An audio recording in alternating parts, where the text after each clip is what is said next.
முழுமுதற் கடவுள் முருகவேல் எழுந்தருளியுள்ள திருத்தலங்களில் முதன்மையானது வயலூர். அவருடைய நூல்களில் தனி சிறப்புடைய திருப்புகள் அங்குதான் பிறந்தது. அருணகிரிநாதர் திருவண்ணாமலையில் திருவேல் இறைவன் திருவருள் பெற்று முத்தைத்தரு என்று அறிமுக அடி எடுத்துத் தர அப்பாடலை பாடி மீண்டும் நிர்விகல்ப சமாதி நிலையில் அமர்ந்தார். அருணகிரிநாதரை ஆறுமுகக் கடவுள் வயலூருக்கு வா என்று கட்டளையிட்டார். அருணகிரிநாதர் வயலூரை அடைந்து அங்கு முருகன் தன் வேலினால் உண்டாக்கிய சக்தி தீர்த்தத்தில் மூழ்கி திருக்கோவிலுக்குள் சென்றார்.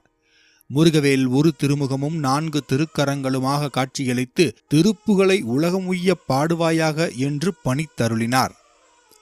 அருணகிரிநாதர், ஐயனே, பாடுகின்ற வன்மையை திருவண்ணாமலையில் கொடுத்தீர், அதை எவ்வாறு பாட வேண்டும் என்ற தன்மையை அருள வேண்டும் என்று வேண்டினார்.